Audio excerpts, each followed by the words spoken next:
Bonjour, je m'appelle David Reynolds.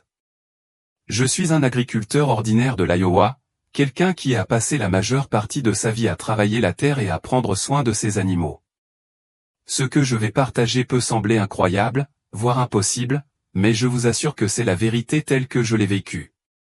L'hiver dernier, j'ai vécu une expérience de mort imminente qui a complètement changé ma vie. Ce n'était pas seulement un moment où j'ai flotté hors de mon corps, c'était un voyage incroyable qui m'a ouvert les yeux sur de profondes vérités spirituelles sur la vie, la mort et ce qui nous attend en 2025. Ce dont j'ai été témoin était au-delà des mots, si vivant, si plein de sens, que je ne peux pas le garder pour moi. Ce n'est pas seulement pour moi, c'est un message que nous devons tous entendre. C'est difficile à décrire, mais je ferai de mon mieux pour vous emmener avec moi dans ce voyage remarquable. Tout a commencé par un matin d'hiver glacial. Le genre de matin où le givre colle à tout et où l'air sent la terre humide. Je me souviens m'être réveillé tôt, avant l'aube, pour vérifier l'état de mon bétail. Je ne me sentais pas bien cette semaine-là, mais comme tout agriculteur vous le dira, le travail ne s'arrête pas simplement parce que vous ne vous sentez pas au mieux de votre forme. J'ai donc persévéré, comme je le fais toujours. Ce matin-là, alors que je me penchais pour réparer une partie cassée de la clôture, j'ai soudain ressenti une douleur aiguë et insupportable dans la poitrine. C'était comme si mon cœur avait décidé de s'arrêter, et en un instant, tout autour de moi s'est brouillé. Avant que je puisse comprendre ce qui se passait, je me suis effondré sur le sol gelé. L'obscurité s'est précipitée et ma dernière pensée a été, c'est la fin. Mais alors, quelque chose de miraculeux s'est produit. Le froid glacial qui m'avait saisi a disparu. Je n'étais plus allongé immobile sur la terre glacée. Au lieu de cela, je me suis retrouvé debout, mais pas dans mon corps physique. C'était comme si j'étais sorti de moi-même, laissant derrière moi la douleur et le poids du monde. J'ai baissé les yeux et j'ai vu mon corps, immobile, avec les animaux qui broutaient doucement autour de moi. Pourtant, je n'éprouvais ni peur ni regret. Au contraire, un profond sentiment de calme m'entourait, comme si j'étais enveloppé dans la couverture de paix la plus douce et la plus chaude. C'était une paix qui dépassait de loin tout ce que j'avais jamais connu. Puis, au loin, je l'ai vue. Une lumière vivante et pulsante comme je n'en avais jamais vu auparavant. Ce n'était pas la forte luminosité du soleil ou le doux scintillement d'une lanterne. Cette lumière était pleine de vie et d'amour, rayonnant une chaleur si intense qu'elle semblait atteindre directement mon âme. Elle m'attirait et je sentais mon esprit être doucement attiré vers elle. Il n'y avait aucune résistance, et je ne voulais pas résister. Plus je m'approchais, plus le monde autour de moi semblait s'effacer, remplacé par une immense étendue de lumière dorée. Passer à travers ce voile, c'était comme entrer dans un royaume où le temps n'avait pas de sens, où tout était parfait et entier. Alors que je me tenais là, émerveillé, j'ai commencé à entendre des murmures, pas ceux que l'on entend avec ses oreilles, mais avec son âme même. Ces murmures parlaient d'amour, d'espoir et de pardon. C'était comme si toutes les vérités que j'avais toujours désirées se déversaient dans mon être, emplissant chaque partie de moi de compréhension. Je ne pouvais pas encore savoir ce qui m'attendait de l'autre côté de la lumière, mais je savais au plus profond de mon esprit que c'était quelque chose au-delà de tout ce que j'aurais pu imaginer. Puis, je l'ai vu. Du cœur de la lumière dorée, une silhouette a commencé à émerger. Il ne ressemblait pas aux images ou aux sculptures que j'avais vues à l'église. Sa présence était immense mais douce, royale mais sans prétention. C'était lui Jésus. Je savais que c'était lui ou non pas à cause d'une quelconque caractéristique terrestre, mais à cause de l'amour écrasant qui émanait de lui. Un amour si pur, si puissant, qu'il m'a fait tomber à genoux non pas par peur, mais par profond respect. Il prononça mon nom doucement, David. Sa voix n'était pas tonitruante, mais elle remplissait tout l'espace, résonnant dans chaque partie de moi. Ce n'était pas seulement un son, c'était une émotion, une connaissance profonde. Il tendit sa main vers moi, et lorsque je la pris, une vague d'émotion inonda mon cœur. Je pouvais ressentir chaque erreur, chaque blessure et chaque regret que j'avais jamais porté. Mais au lieu de la condamnation, je ne ressentais rien d'autre que le pardon. Jésus m'a dit que mon temps sur terre n'était pas encore terminé, mais qu'avant mon retour, il y avait des choses importantes qu'il devait me montrer. David, dit-il doucement, ce que tu vois maintenant n'est pas destiné à t'effrayer mais à te préparer. Partage cela avec les autres, car ils ont besoin de savoir ce qui va arriver. Avec ces mots, il m'a guidé plus loin dans la lumière. La première vision que Jésus m'a révélée était celle des États-Unis. Ce n'était pas le pays que je connaissais. Le pays était resté le même, les montagnes, les rivières, les vastes plaines, mais les gens étaient différents. Il y avait un poids, une tension palpable dans l'air. J'ai vu des villes où les gens se déplaçaient comme des étrangers, déconnectés même au milieu de la foule. L'atmosphère était lourde de peur, comme si tout le monde attendait quelque chose, même si personne ne pouvait dire exactement quoi. Jésus m'a montré les fissures qui se formaient au sein de la nation, pas des fractures physiques, mais des fractures spirituelles. Des familles étaient déchirées, des communautés brisées et la confiance semblait disparaître comme de la fumée dans le vent. C'était comme si l'âme même de la nation était attaquée. Pourtant, même au milieu de l'obscurité croissante, j'ai vu de petites poches de lumière. Il y avait des gens debout ensemble, main dans la main, priant avec ferveur. C'étaient ceux qui s'accrochaient encore à l'amour, à l'espoir et à la puissance de la foi. Jésus a expliqué que 2025 serait une année de jugement, une période où les gens seraient obligés de faire face aux conséquences de leurs choix. Ce ne serait pas une période facile, mais c'était une période nécessaire. David, dit-il, dis-leur de ne pas avoir peur. Dis-leur de s'accrocher à leur foi, car elle sera leur ancre dans la tempête. La vision suivante que Jésus m'a montrée concernait le danger de la division. Il a dit, une maison divisée ne peut pas tenir. J'ai vu des images de personnes se disputant violemment sur la politique, la religion et même sur des questions insignifiantes. Les divisions allaient au-delà des opinions divergentes, elles étaient profondément ancrées dans le cœur des gens. Les individus ne se voyaient plus comme des frères et sœurs, mais comme des ennemis. Jésus m'a dit que ces divisions étaient un outil de l'ennemi, conçu pour empêcher les gens de s'unir dans l'amour et la foi. Pourtant, il m'a également révélé le pouvoir de l'unité.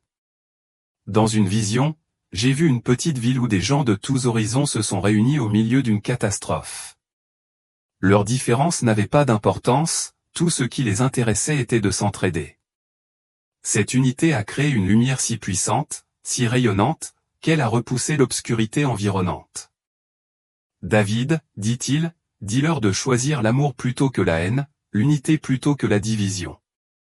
Car c'est seulement en s'unissant qu'ils pourront résister à ce qui va arriver. Dans une autre vision, j'ai vu la terre elle-même crier de douleur. Il y avait des ouragans, des tremblements de terre et des incendies de forêt, pas seulement des événements aléatoires, mais des signes d'une planète qui avait perdu son équilibre. J'ai vu des villes englouties par les inondations, des forêts réduites en cendres et des gens qui couraient, terrifiés. C'était une vision qui m'a rempli d'effroi, mais malgré tout cela, Jésus se tenait à mes côtés, calme et inébranlable. Ce ne sont pas des punitions, a-t-il dit, mais des signaux d'alarme. Il m'a expliqué que le monde naturel reflète l'état de notre esprit.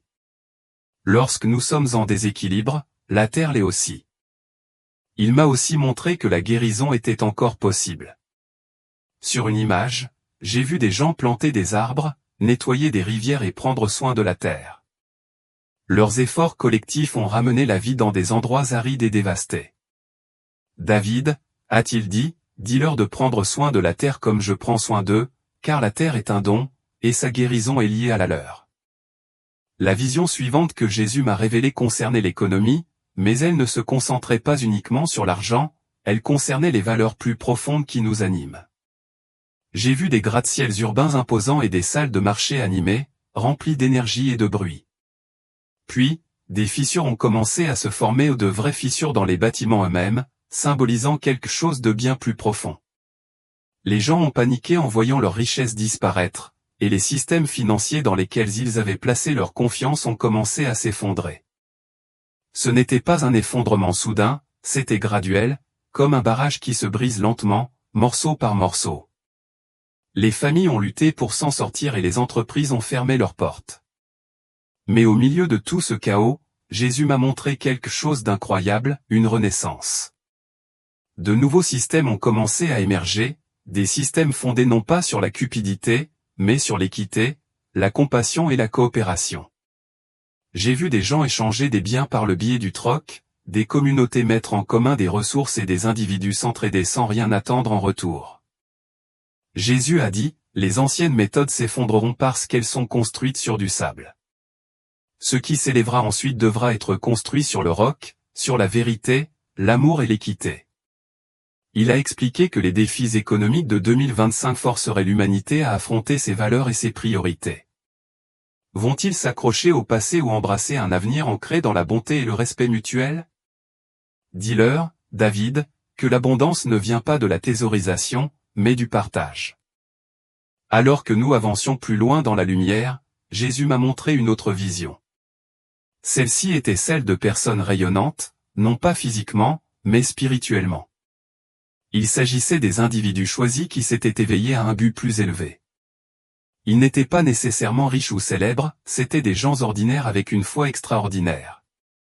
Je les ai vus dans tous les coins des États-Unis, enseignants, agriculteurs, médecins, étudiants, chacun faisant briller sa lumière dans l'obscurité. Ces élus n'étaient pas parfaits, ils avaient leurs difficultés et leurs défauts, mais ils possédaient quelque chose qui manquait aux autres, un lien profond et inébranlable avec Dieu. Ils priaient, méditaient et vivaient avec un objectif. Leurs actions servaient de phare, inspirant les autres à rechercher la même paix et la même clarté qu'eux. Jésus a expliqué que le rôle des élus en 2025 serait vital. Ils guideront les autres à travers la tempête, a-t-il dit. Leur foi sera l'encre pour beaucoup. Il m'a montré des rassemblements où les gens partageaient leurs histoires d'éveil spirituel, s'aidant les uns les autres à grandir dans la foi. Ces rassemblements ne se limitaient pas aux églises, ils se déroulaient dans les maisons, les parcs et même en ligne. David, a-t-il dit, dis-leur que chaque âme peut être choisie si elle ouvre son cœur. La vision suivante était une à laquelle je ne m'attendais pas. Jésus m'a montré un monde de plus en plus dominé par la technologie.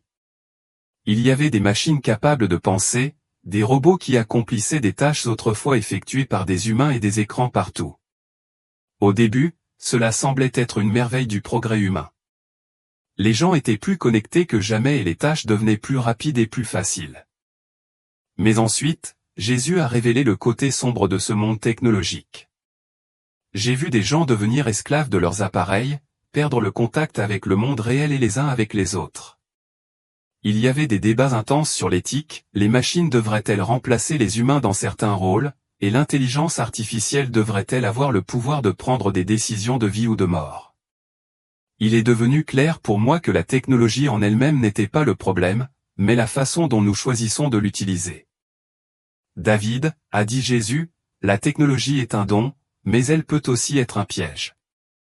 Dites-leur de l'utiliser à bon escient, pour élever et non pour détruire. Il m'a montré des exemples de technologies utilisées pour le bien, des robots aidant les handicapés, des applications promouvant la gentillesse et des espaces virtuels qui ont créé de véritables communautés. L'avenir dépend de la façon dont ils choisissent d'utiliser leurs outils, a-t-il déclaré. En tant qu'agriculteur, j'ai toujours cru qu'il fallait semer des graines pour l'avenir. Jésus m'a montré qu'en 2025, les jeunes seraient ces graines.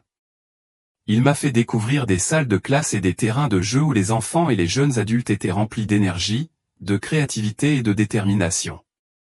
Ils n'étaient pas accablés par les peurs des générations plus âgées, au contraire, ils voyaient les défis comme des occasions de grandir et d'apprendre. Mais il y avait aussi un avertissement. Jésus m'a montré comment les jeunes étaient influencés, à la fois positivement et négativement, par le monde qui les entourait. Les réseaux sociaux, la pression des pairs et le manque de conseils appropriés conduisaient certains sur des chemins dangereux et nocifs. Pourtant, il a également révélé de jeunes leaders qui se lèvent, disent la vérité et inspirent le changement dans leur communauté. David, a-t-il dit, les jeunes sont l'espoir de demain. Nourrissez-les, guidez-les et croyez en leur potentiel. J'ai vu des communautés se rassembler pour créer des programmes visant à encadrer les jeunes et à leur enseigner les valeurs de compassion, de responsabilité et de résilience. Dites-leur, a poursuivi Jésus, que la force de la nation réside dans les mains de ses enfants. La vision suivante que Jésus m'a montrée était celle de la terre elle-même. J'ai vu des forêts dénudées, des océans étouffés par la pollution et des cieux épais de smog. C'était un spectacle déchirant de voir la beauté de la création lentement détruite. Mais ensuite, Jésus a révélé quelque chose d'encore plus puissant, l'incroyable résilience de la terre. J'ai vu des rivières couler à nouveau, des arbres pousser là où il y avait autrefois des terres stériles et des animaux retourner dans leur habitat naturel. Cette guérison n'a pas été immédiate, elle est le résultat de l'action humaine. Les gens ont commencé à comprendre que prendre soin de la planète n'était pas seulement un choix, mais une nécessité.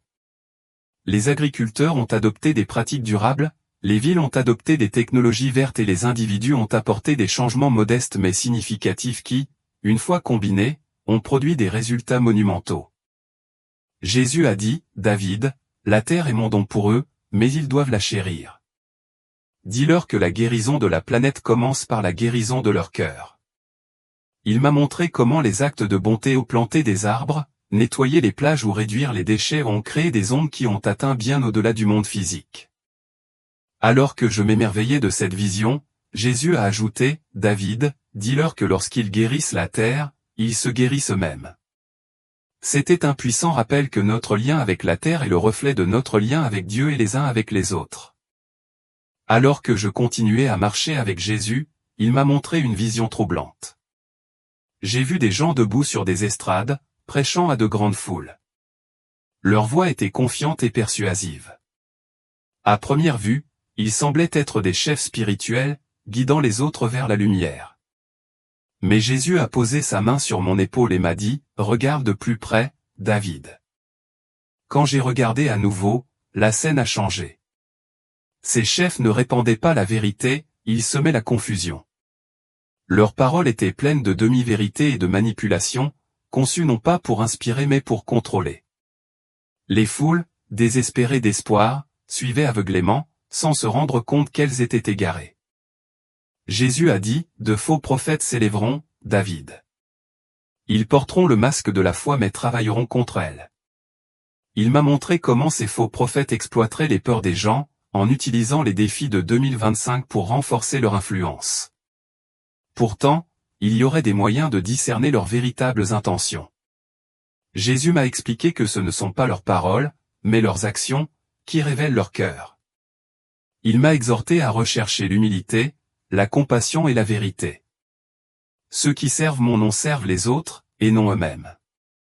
Dans une autre vision, j'ai vu des individus tenir ferme contre ces tromperies. Ils ont prié pour obtenir des éclaircissements, ont recherché la sagesse et se sont tournés vers les Écritures pour être guidés. Jésus a dit, David, la foi est l'armure dont ils ont besoin. Avec elle, ils verront à travers les mensonges. Il a souligné l'importance d'une connexion personnelle avec Dieu, exhortant les gens à faire confiance à leur discernement intérieur plutôt que de suivre aveuglément quiconque prétend avoir de l'autorité. Partage cela avec eux, David, a-t-il dit, car la vérité éclipsera toujours le mensonge. La vision suivante m'a rempli d'espoir. Jésus m'a montré des scènes de difficulté, des gens perdant leur maison à cause des inondations, des familles aux prises avec la maladie et des villes entières confrontées à la pénurie. Mais au milieu de ces épreuves, quelque chose de beau a émergé, la compassion. J'ai vu des voisins aider leurs voisins, des inconnus ouvrir leurs portes à ceux qui étaient dans le besoin et des communautés se rassembler d'une manière qu'elles n'avaient jamais connue auparavant. Une image s'est particulièrement démarquée, une femme qui avait tout perdu dans une tempête a été accueillie par ses voisins. Ils ont partagé de la nourriture, lui ont construit un abri temporaire et sont restés à ses côtés jusqu'à ce qu'elle se remette sur pied. Jésus a dit, David, c'est le pouvoir de la compassion. C'est ce qui lie l'humanité. Il a expliqué que les défis de 2025 mettraient à l'épreuve la capacité des gens à prendre soin les uns des autres. Dis-leur, David, que la résilience ne se trouve pas dans l'isolement mais dans l'unité. Il m'a montré de petits actes de bonté, un homme réparant la clôture d'un inconnu, un enfant partageant son dernier morceau de pain qui ont créé des vagues d'espoir. Jésus a souligné l'importance de favoriser la communauté. Lorsqu'ils travaillent ensemble, ils créent de la lumière dans les moments les plus sombres. Dites-leur de se soutenir mutuellement, car personne ne peut affronter seul les tempêtes de la vie.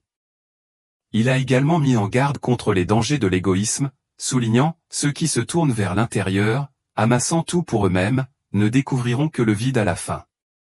Mais ceux qui donnent librement et de manière désintéressée ne se trouveront jamais dans le manque. » Ces paroles ont mis en évidence la vérité profonde selon laquelle le véritable accomplissement ne vient pas de l'accumulation mais de la générosité.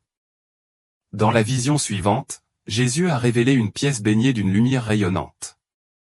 Au centre de cette pièce, un groupe de personnes était agenouillé en prière, les yeux doucement fermés et les mains jointes en signe de révérence. Autour d'eux, il y avait un sentiment de paix écrasant, si profond et palpable qu'il semblait résonner dans l'air même, créant une atmosphère de profonde sérénité. Se tournant vers moi, Jésus m'a parlé d'un ton doux mais puissant, « Joseph, c'est ici que réside la véritable force. » Il a poursuivi en expliquant que la prière et la méditation ne sont pas de simples rituels ou pratiques, mais des liens de vie essentiels qui relient les individus à Dieu. Dis-leur, Joseph, que par la prière, ils ouvrent leur cœur à ma direction, et que par la méditation, ils s'accordent à ma voix, m'a-t-il instruit. Puis, Jésus m'a montré les visages de personnes qui avaient tout perdu, leur maison, leurs biens, leur sentiment de sécurité. Pourtant, malgré leurs circonstances extérieures, ils ont trouvé réconfort et orientation grâce à ces pratiques sacrées. Leur vie n'avait pas changé matériellement, mais leur monde intérieur, si. Ils se tenaient calmes et posés, leur cœur rempli d'espoir et de résilience, montrant que, même face aux difficultés, leur esprit était inébranlable. Jésus a également révélé le pouvoir profond et transformateur de la prière collective. Dans cette vision, j'ai vu des communautés de personnes se rassembler dans divers endroits ou des parcs, des maisons et même des espaces virtuels unissant leur voix dans la prière. Tandis qu'ils priaient, la lumière qui les entourait devenait plus brillante et plus intense à chaque mot qu'ils prononçaient, repoussant progressivement l'obscurité qui avait persisté. C'était comme si leur esprit collectif créait une force de lumière incassable. Lorsqu'ils prient ensemble, a expliqué Jésus, ils multiplient leur force. Dites-leur que la prière ne consiste pas seulement à demander ce dont ils ont besoin, mais aussi à écouter, à aligner leur volonté sur la mienne. Il a souligné l'importance de la méditation, encourageant, dans le silence, ils trouveront la clarté. Le bruit et les distractions du monde couvrent mes murmures, mais dans les moments de silence, ils entendront clairement ma voix. Il a exhorté tout le monde à établir des pratiques quotidiennes de prière et de méditation, même si ce n'était que pendant quelques minutes chaque jour. Joseph, dis-leur que c'est ainsi qu'ils préparent leur âme à ce qui les attend. Ces pratiques les fortifieront, les enracineront dans ma présence et les aideront à surmonter les défis à venir.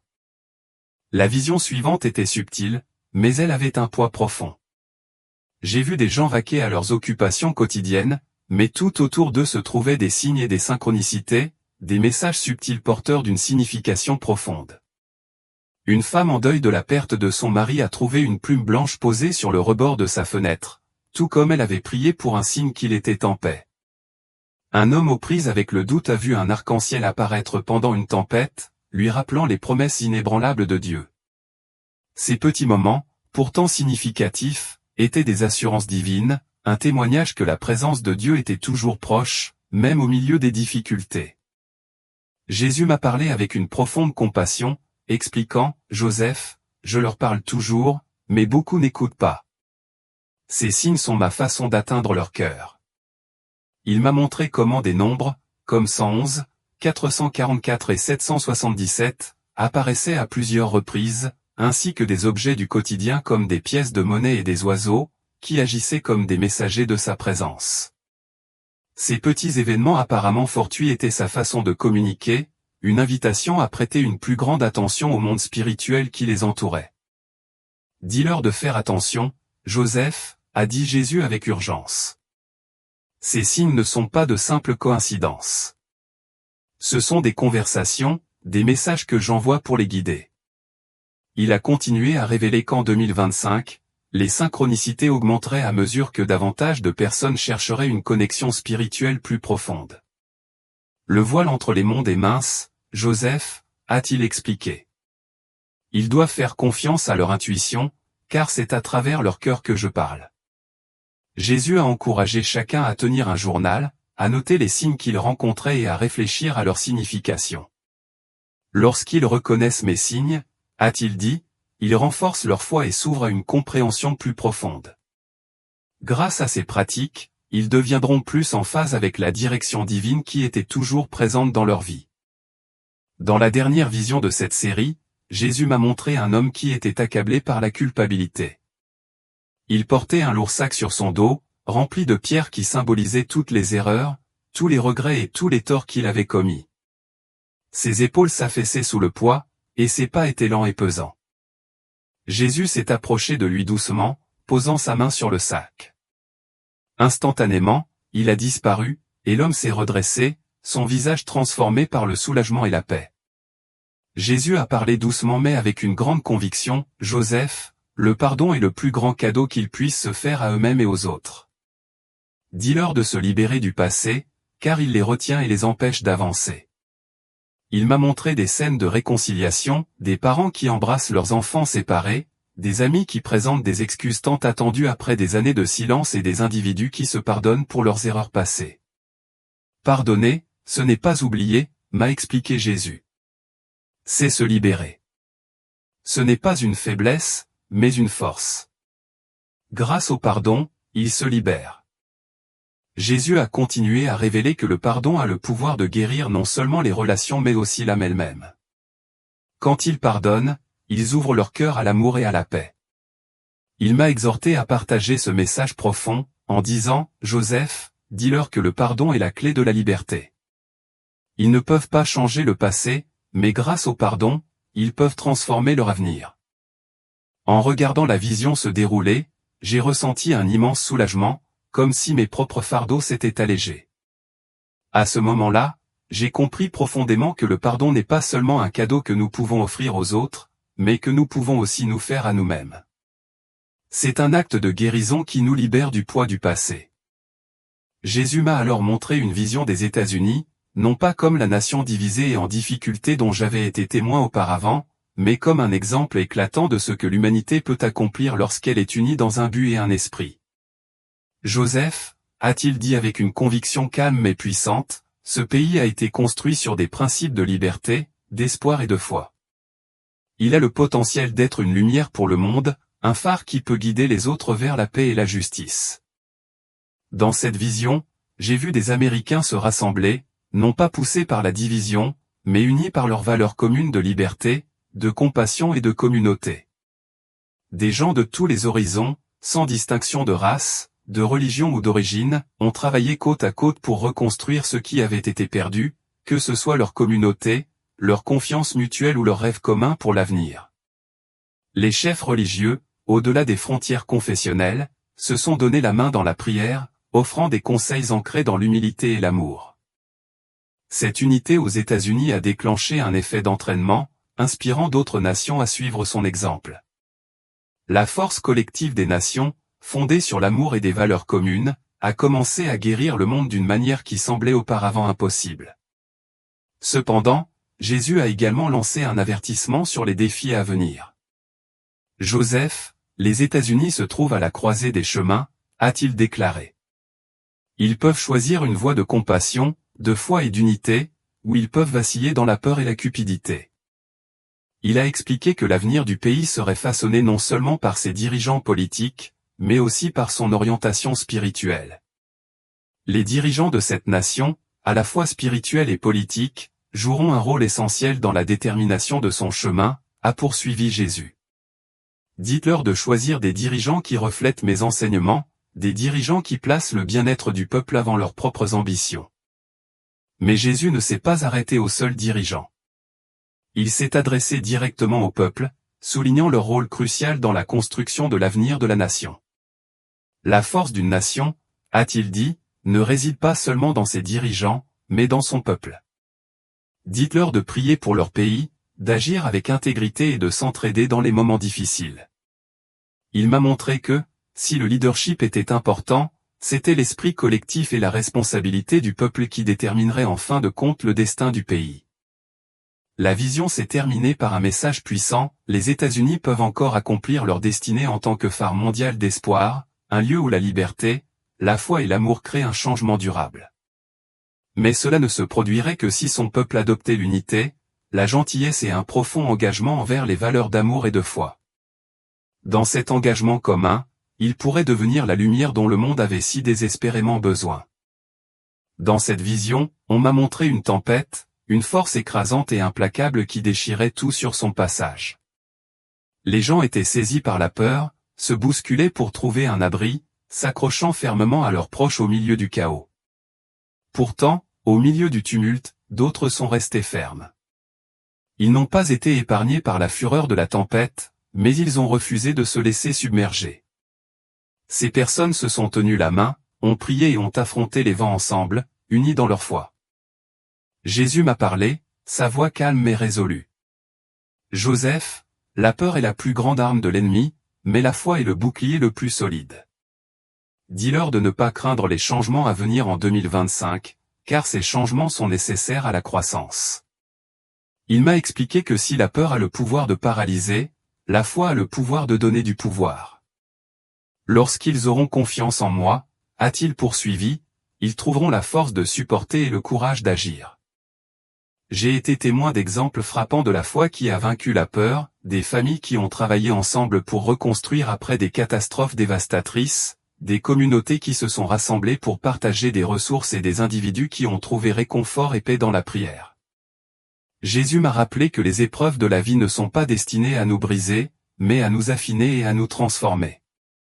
Dis-leur, Joseph, que les tempêtes de la vie ne sont pas envoyées pour détruire, mais pour purifier. Par la foi, ils trouveront l'espoir, même dans les moments les plus sombres. Il a également souligné l'importance de se soutenir mutuellement dans les moments difficiles. La foi n'est pas un voyage solitaire, a-t-il dit. Dis-leur de s'appuyer les uns sur les autres, car là où deux ou plusieurs sont réunis en mon nom, je suis là. Ce message était clair et puissant, la communauté et le soutien sont essentiels pour surmonter les tempêtes de la vie. Cette vision m'a laissé un sentiment de paix immense, une profonde assurance que l'espoir, ancré dans la foi, triompherait toujours de la peur. Alors que la vision commençait à s'estomper, Jésus se tourna vers moi et me parla avec un sentiment de finalité, « Joseph, ton temps ici n'est pas terminé. Tu dois revenir et partager ce que tu as vu. » Une vague de tristesse m'envahit, ne voulant pas quitter la chaleur et la sérénité de sa présence, mais ces paroles me remplirent d'un sentiment de détermination. Je compris que mon voyage était loin d'être terminé et que j'avais un message à transmettre. Au dernier moment de la vision, je me vis me réveiller sur le sol froid où j'étais tombé, la douleur aiguë de ma crise cardiaque remplacée par une chaleur étrange et réconfortante. Ma femme, Marie, se tenait au-dessus de moi, le visage strié de larmes alors qu'elle appelait de toute urgence à l'aide. À ce moment-là, j'ai réalisé qu'on m'avait accordé une seconde chance pas seulement de vivre, mais de vivre avec un nouveau sens de la vie. On m'avait donné l'occasion de partager la sagesse que j'avais reçue et de transmettre le message de foi, d'espoir et d'unité que Jésus m'avait montré. Jésus m'a parlé avec un sentiment d'urgence et d'encouragement, en disant, « Joseph, ton histoire inspirera d'autres personnes. Raconte-la avec audace et sans crainte. » Pendant qu'il parlait, j'ai vu des gens écouter attentivement mon témoignage, leur visage s'illuminant d'espoir et de possibilités. Certains étaient sceptiques, d'autres incertains, mais beaucoup étaient poussés à rechercher leur propre connexion avec Dieu. La vérité résonnera dans leur cœur, m'a rassuré Jésus. Dis-leur ce que tu as vu et aie confiance que je les guiderai.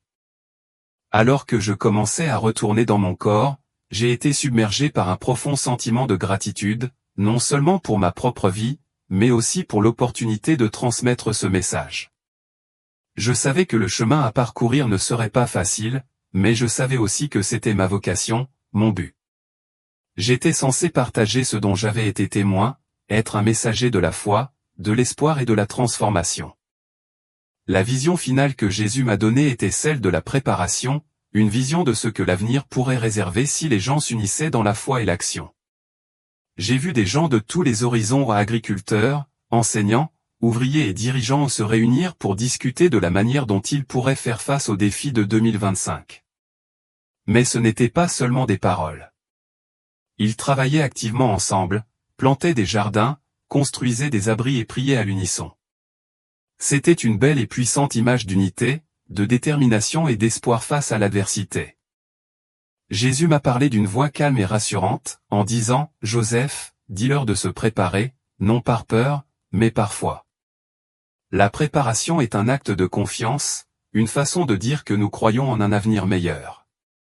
Il m'a montré les mesures pratiques que les gens pouvaient prendre pour se préparer aux défis à venir, économiser des ressources, acquérir de nouvelles compétences et bâtir des communautés fortes et solidaires. Mais il a également souligné l'importance de la préparation spirituelle. Dis-leur de renforcer leur foi, de prier quotidiennement et de rechercher ma direction dans tout ce qu'ils font, m'a-t-il demandé. La complaisance ne leur servira à rien. Les défis seront grands, mais les récompenses le seront aussi. Ceux qui se préparent non seulement survivront, mais prospéreront. Il m'a rappelé que la préparation doit être ancrée dans ce qui compte vraiment, l'amour, la foi et la communauté. Joseph, les trésors du monde s'estomperont, mais les trésors de l'esprit dureront pour toujours. Dans un monde qui accorde souvent plus d'importance aux biens matériels qu'à tout le reste, Jésus nous a exhortés à nous concentrer sur la création de liens, à nourrir notre foi et à vivre avec compassion. Ce sont ces choses qui perdureront, même si le monde qui nous entoure change. Dans les derniers moments de mon voyage, Jésus m'a montré une vision du monde tel qu'il pourrait être, un monde rempli de promesses et de possibilités.